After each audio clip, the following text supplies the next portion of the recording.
Bem, dando continuidade aí, nós vamos ver agora as alterações do pensamento, tá? Pensamento é o processo pelo qual associamos e combinamos os conhecimentos que já adquirimos no mundo e chegamos a uma conclusão ou uma ideia, né? Então, entra tudo aquilo também que nós vimos na questão da memória, tá? É, e daí a gente vai ver, depois do pensamento, a questão, as alterações da fala, porque elas vêm juntas, certo? Então, vamos lá. As alterações do pensamento, pessoal, ele é dividido em grupos, tá? Em três grupos. As alterações do curso, as alterações da forma e as alterações do conteúdo. O que seriam essas alterações do curso do pensamento?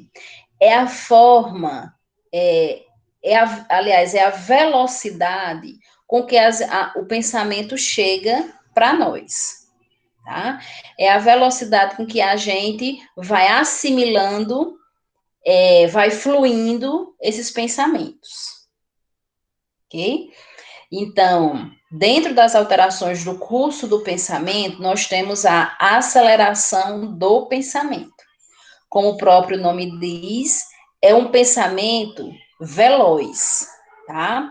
É, o paciente ele vai pensar tão rápido que ele muitas vezes não consegue concluir um pensamento para que outro venha, para que outro chegue, certo? É por isso que muitas vezes quando o paciente ele verbaliza é, um fato, ele vai contar uma história, ele não chega a terminar essa história, porque o pensamento dele já apresentou fugas, o pensamento dele já apresentou desagregação, tá? E daí ele não vai concluir, ele não vai verbalizar a história até o final, porque ele já entrou no meio com outra história, ele já entrou no final de outra história, tá? Porque ele está tentando contar o que ele está pensando. Então, o pensamento flui de forma acelerada, uma ideia se sucedendo a outra rapidamente. O paciente com aceleração do pensamento é um paciente que também apresenta alteração da fala, alteração da linguagem, que a gente chama de logorreia ou verborreia, que é o paciente que fala rápido, tá? Mas na frente nós vamos ver. Outro tipo de alucinação com relação às alterações do curso, nós temos a lentificação do pensamento. Então, ao contrário aí da aceleração, a lentificação é quando o pensamento ele vem, ele se desenvolve muito lentamente. Essa lentificação do pensamento pode ocorrer no paciente com transtorno mental, tá? Devido à sua patologia, como, por exemplo, um paciente depressivo, é, ele vai pensar mais lentamente. Tá? Um paciente bipolar na forma depressiva, ele vai pensar mais lentamente. Um paciente com Alzheimer, ele vai pensar mais lentamente, tá?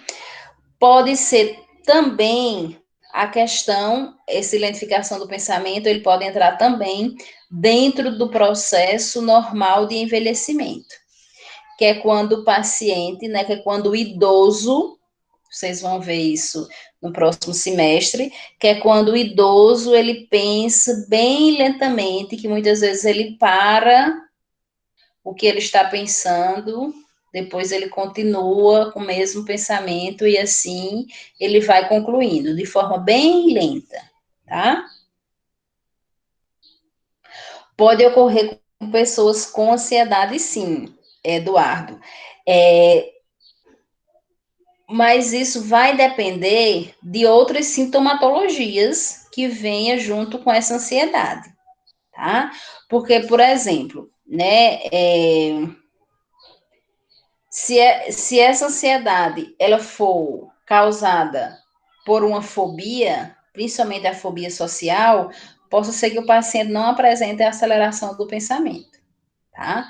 Pode ser que ele fique, né, mais introspectivo e daí ele não consiga, muitas vezes, nem pensar no que está acontecendo, tá? A ansiedade vai depender da causa dessa ansiedade, certo? Para, né, estar junto aí também da aceleração do pensamento, tá? Se for por medos, pode ser, certo? Outra causa dessa lentificação do pensamento, pessoal, pode ser devido a altas dosagens de medicação. Aí nós, enfermagem, temos que entrar com relação a essas medicações, tá? Quando o psiquiatra ele muda a medicação de um paciente, nós, enquanto enfermagem, temos que observar esse paciente. Além disso, nós temos que orientar a família com relação às reações que essa medicação pode causar e pedir à família para observar esse paciente, tá? Em casa. E daí, algumas vezes, a família vem até o CAPS dizendo que o paciente não está falando como antes ele falava. Ele dá uma pausa, ele está falando de forma embolada, que é um hábito, né, que eles costumam falar também, tá? A família dizendo que o paciente está tão lento que estão embolando a língua, tá? Então, nós, quanto enfermagem, se a gente observa que antes da mudança da medicação, o paciente não apresentava lentificação do pensamento, e agora, depois da mudança do esquema medicamentoso, ele está apresentando essa lentificação do pensamento, isso pode ser uma reação da medicação ou pode ser uma autodosagem da medicação. Então, nós, enquanto enfermagem, temos que levar esse paciente novamente para o psiquiatra para ele rever essa questão da medicação, certo? Então, a lentificação possa ser que não seja só relacionado à patologia, pode estar relacionado à medicação, à mudança, tá, dessa medicação, como pode também estar relacionado, no caso do idoso, ao processo de envelhecimento, tá? Daí nós temos também, como alteração do pensamento, o bloqueio ou intercepção do pensamento e o roubo do pensamento. Coloquei os dois para que a gente veja aí como eles estão associados. Ó, pessoal, às vezes nós vamos contar uma história, tá? E de repente, a gente lá no final dessa história, um pouco mais próximo ao final, a gente, não sei se isso acontece com vocês, a gente tem a sensação, a gente se pergunta, por que é que eu estou contando essa história? Tá? Por que é que eu estou contando isso? Isso é o que a gente chama de bloqueio ou intercepção do pensamento. Algumas dessas alterações vocês vão ver que pode acontecer conosco, né, pessoas normais, certo? Algumas já são específicas do transtorno mental, tá? Mas não pode, às vezes a gente não tem essa sensação, poxa, por que eu comecei a contar essa história? Me perdi aqui, tá? Porque nosso pensamento está tão rápido, tão fluido, que daí, não sei por que eu estou contando mais. Ah, meu Deus, a internet parou? Travou aí para vocês? Pessoal? Não? Ah, tá bom. Ah, tá bom, porque aqui ficou pedindo, rodando aqui, dizendo que estava sem conectar. Pronto, graças a Deus. Então, o bloqueio ou intercepção do pensamento, verifica-se o bloqueio do pensamento quando o paciente, ao relatar algo, no meio de uma conversa brusca e repentina, interrompe seu pensamento sem qualquer motivo aparente. Tá? Então, esse bloqueio, ele pode acontecer também conosco, tá? Quando a gente tá contando uma história, a gente tem a sensação de por que que eu tô contando essa história, certo? E também pode causar aí, pode acontecer no paciente, tá? Quando ele para, porque ele não vê mais sentido em continuar aquela conversa, em continuar aquela história, em continuar aquele pensamento, tá? O roubo do pensamento seria a mesma situação, tá? O paciente, ele está pensando a história, muitas vezes ele está até contando a história, e de repente ele para. No sentido do roubo do pensamento, o paciente parou e, para ele, alguém roubou o pensamento dele. Tá certo?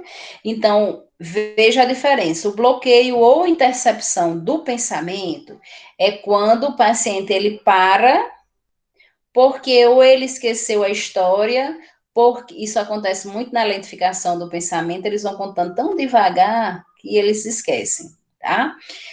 Ou porque a gente tem a noção de que não sabe mais por que contou aquela história. Tá? Já o roubo do pensamento, o paciente parou, isso acontece no transtorno mental, o paciente parou de contar a história porque alguém roubou a história, roubou o pensamento dele, tá certo? Então, o roubo do pensamento é uma vivência frequentemente associada ao bloqueio do pensamento, no qual o indivíduo tem a nítida sensação de que seu pensamento foi roubado de sua mente por uma força estranha, tá? Então, isso aqui, tanto o bloqueio quanto o roubo, eles entram aí quando o pensamento ele vem bem identificado, ok? E daí nós vamos para o segundo grupo aí das alterações do pensamento, que é a forma do pensamento. Então, a forma do pensamento é o sentido de como eu vou montar esse meu pensamento, como esse meu pensamento ele é construído, tá? E daí nós temos a fuga de ideias. O que seria essa fuga de ideias?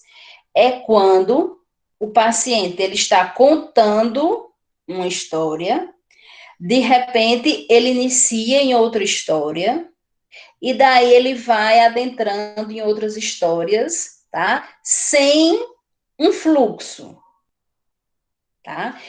A fuga de ideias acontece muito quando o paciente apresenta aceleração do pensamento. São tantas ideias que surgem na mente dele, que ele vai contando a história A, ele está contando a história A, não terminou a história A, ele já entrou na história B, e daí ele já entrou na história C, e daí ele volta para a história A, tá?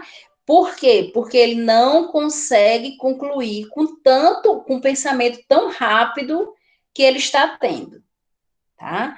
E isso se chama fuga de ideias. Tá? Em geral, o paciente apresenta boa fluência verbal e possui grande dificuldade em interromper o fluxo do pensamento, que é contínuo. O indivíduo fala um assunto no outro de tal maneira que torna difícil sua compreensão. Tá? Bastante típico aí dos quadros de mania, né? Bipolaridade na fase de mania, por quê? Porque nessa fase de mania, o paciente está apresentando alegria excessiva. Então, ele fica muito verborreico, ele fica muito logorreico, ele fala demais. E ele quer falar tudo que o pensamento, tudo que está no seu pensamento. E daí ele vai construindo, né, um pensamento em cima do outro, um pensamento em cima do outro, e daí ele vai falando também um pensamento dentro do outro. Certo?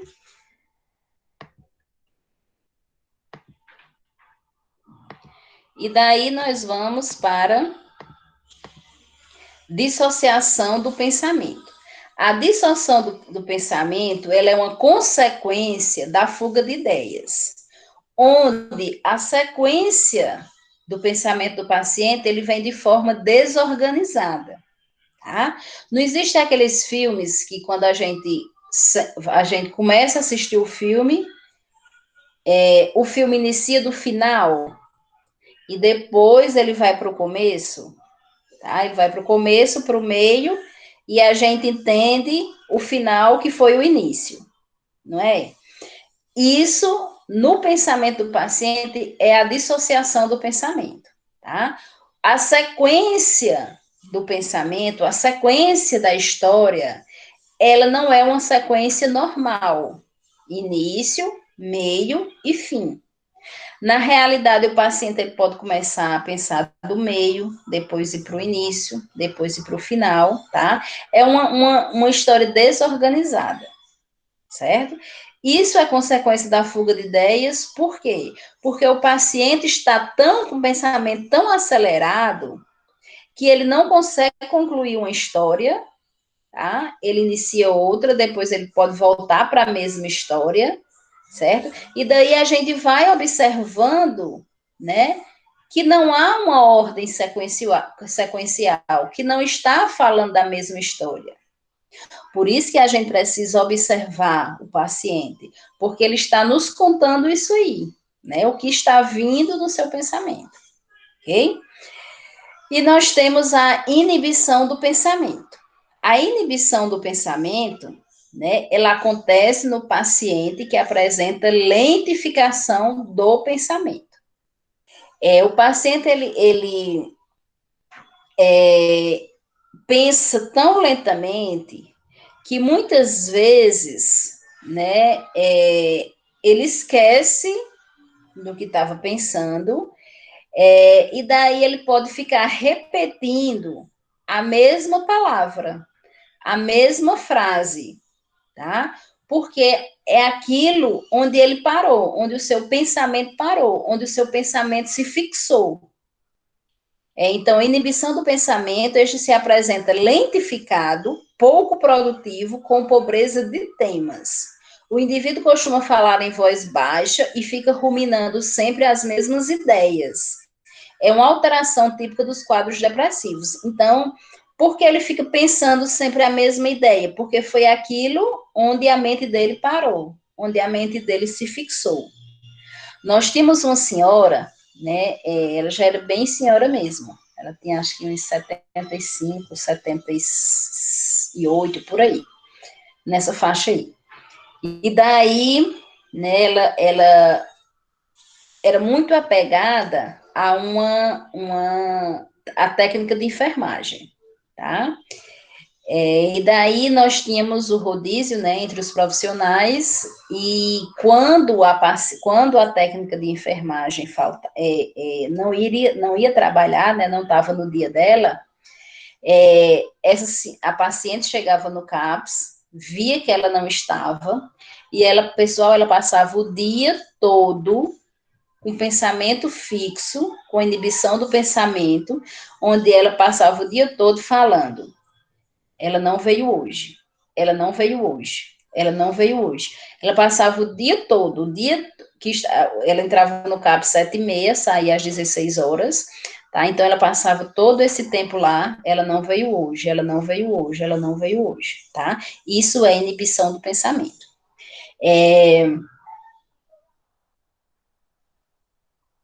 Quando, né, a técnica faltava, ela não permitia nem que nós verificássemos os sinais vitais dela, porque isso era uma rotina, né, que a gente colocou, né, instituiu lá no CAPS, que todos os dias eram verificados os sinais vitais, tá? E quando a técnica de enfermagem não estava, ela não permitia que ninguém, né, verificasse os sinais vitais.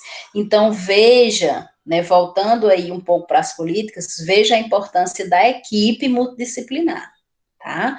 Por isso que a importância de separar, né, o serviço, de juntar os profissionais que podem parar o serviço naquele turno e fazer a reunião de planejamento, né, construir o projeto terapêutico singular do paciente, em cima de todos os profissionais, seja de nível superior, seja de nível médio, porque muitas vezes eles relatam coisas, eles se apegam mais a determinados profissionais, certo?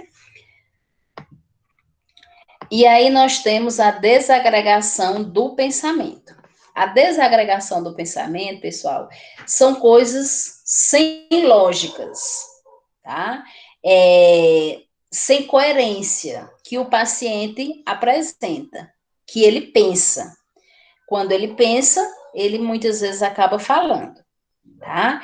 Então, são coisas desconexas que o paciente acaba pensando, e isso se chama desagregação do pensamento. Ocorre quando o indivíduo constrói sentenças corretas, muitas vezes até rebuscadas, mas sem um sentido compreensível, fazendo associações estranhas, que é típico da esquizofrenia. Exemplo, se você não gostava de jaca, por que roubou minha bicicleta?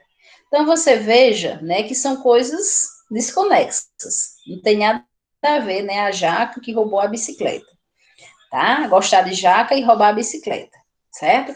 Então, isso se chama desagregação do pensamento. No vídeo que vocês vão ver, lembrei do vídeo, é o diário de um esquizofrênico. Tem no YouTube também, tá? Eu tirei de lá do YouTube. Vocês vão ver que ele vai apresentar isso aí, tá? Desagregação do pensamento. E daí, pessoal, nós temos as alterações do pensamento com relação ao conteúdo, tá? O que seria o conteúdo? É a ideia principal, tá? Porque aí eu trouxe os tipos de alterações para vocês e eu nem trouxe os conceitos nos slides, porque o próprio nome já conceitua a alteração, tá? Alterações persecutórias. Persecutório vem de perseguição, tá? Então, é aquele paciente que tem pensamentos que alguém está perseguindo ele, tá? Então, alguém está perseguindo, a polícia estava me perseguindo ontem à noite, uns homens vestidos de preto estavam me perseguindo, quando eu vinha para aqui para o CAPS, tinha um vulto me perseguindo, tá? Então, são alterações persecutórias, de perseguição. Então, a pessoa, ela vivencia essa perseguição, tá? Alterações religiosas são aquelas pessoas que têm o fanatismo religioso. Veja, não é aquelas pessoas, né, que são bem religiosas, não. Né? A gente até escuta, né, na Igreja Católica, não é aquelas pessoas que são bem católicas, não. É aquela pessoa que vivencia a religião e para ela não existe outra situação a não ser a religião. Tá? Nós tivemos uma paciente que ela tinha crises consecutivas religiosas, tá? E daí ela passava semanas sem comer, sem beber, né? Não cuidava da higiene, não fazia nada, porque para ela, na Bíblia, dizia que ela não podia nem comer, nem beber, nem cuidar da higiene, nem fazer nada, a não ser ler a Bíblia. Tá? E ela enlouquecia, né, realmente no sentido literal, né, porque ela interpretava a Bíblia à sua maneira, tá? E na realidade era a maneira do seu pensar, tá? Então isso é uma alteração religiosa, é onde muitas pessoas acreditam, né, que Deus incorporou neles, né? Acreditam que são pessoas são anjos, né? Acreditam que alguém é demônio, né? Tem o exemplo daquele Henri Christ, né? Que ele acredita que ele é Jesus Cristo, né? E ele propaga esse pensamento por aí, tem até fiéis, né? Que o acompanham com esse mesmo pensamento, tá? E isso é uma alteração religiosa, ok? As alterações sexuais. Então, entra aí aquelas pessoas que realmente são fixadas por sexo, tem fixação por sexo, onde o ato sexual não sacia o seu prazer, tá? Então, eles vivenciam o sexo, tudo está voltado para a questão sexual, os objetos, muitas vezes, que ele tem dentro de casa são todos relacionados, né, à questão sexual. Entra aí os pedófilos, tá? Muitas vezes essas pessoas se automutilam e mutilam o companheiro para sua satisfação sexual, certo? Então, ele está sempre nesse pensamento sexual, tá? Alterações de grandeza. São aquelas pessoas que se acham importantes demais, se acham grandes demais, se acham ricos demais, se acham poderosos demais, tá? Então, são alterações do pensamento com relação à grandeza. Aí, pessoal, eu quero que vocês pensem, né, que quando eu falo nessas alterações do pensamento, é que essa pessoa, ela vivencia isso todo o tempo que ela está em crise, tá? E muitas vezes, quando está em estado de manutenção, ela ainda vivencia isso, que são pessoas perseguidas, né, alterações persecutórias aí, pensamentos persecutórios, que são pessoas que se acham importantes demais, grandes demais, tá? Porque no nosso meio de pessoas normais, né, existem aquelas pessoas que se acham perseguidas politicamente, né, que se acham muito importantes, que as pessoas, né, têm que, né, intitulá-los, certo?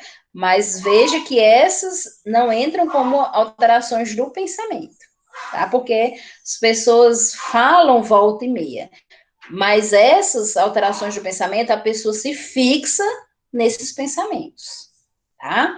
Tem a questão de alteração de culpa, o pensamento de culpa, a pessoa que apresenta, né, o paciente que quando apresenta o pensamento de culpa, ele se culpa até por coisas que não estão relacionadas a ele, tá? Então, a guerra lá no país X, tá? Ele vai traçar um caminho onde ele seja culpado por essa guerra lá no país X, que ele nunca foi, que ele não sabe nem onde é.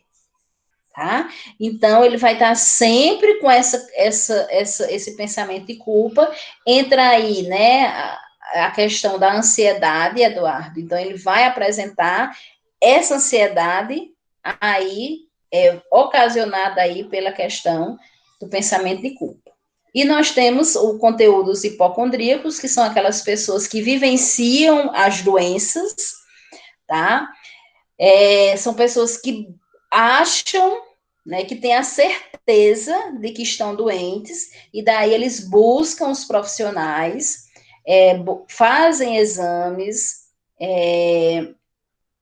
e daí não dá nada, porque na realidade essa doença ela é psicológica. Tá? Então, eles acreditam que estão doentes, né? Buscam um profissional, prescreve os exames, ele faz, não dá nada. E daí, para essa pessoa que tem esses conteúdos hipocondríacos, o profissional não presta. Então, vou buscar outro. E daí eu vou buscando, porque agora eu estou com a doença gástrica. Tá? Depois, essa doença ela já pode ser doenças cardíacas, né? Em outro momento já pode ser um câncer, tá? E daí eu estou sempre buscando esses pensamentos hipocondríacos, ok? Tranquilo com relação aos pensamentos? E daí nós vamos entrar em linguagem. Linguagem é bem pouquinho, tá? Porque senão é muita informação num dia só, certo? Então, a linguagem é uma atividade especificamente humana, principal instrumento de comunicação, né? Vocês vão ver que a linguagem, ela está ligada à questão, às alterações do pensamento, tá? Então, nós temos como alterações da linguagem aí a afasia, que é a perda da linguagem falada e escrita por incapacidade de compreender e utilizar os símbolos verbais, tá? A afasia, pessoal, ela pode ser ocasionada por acidentes, por traumas, tá? Então, a pessoa, ela perde a capacidade de reconhecer a escrita, tá? E para que se volte, né, é um processo longo, né, que demanda muito tempo, que demanda especialistas como a fonoaudióloga para trabalhar esse paciente na volta dessa linguagem, dessa fala, tá? Também entra aí a questão psicológica, que muitas vezes o medo de não conseguir falar, o medo de não conseguir compreender o que está escrito, causa uma ansiedade no paciente, tá? Então, a afasia, ela é causada por traumas, tá? Por acidentes, ok? Alexia é a perda de origem neurológica da capacidade previamente adquirida para leitura, tá? Então, o paciente, ele não consegue ler, tá certo? Ele não consegue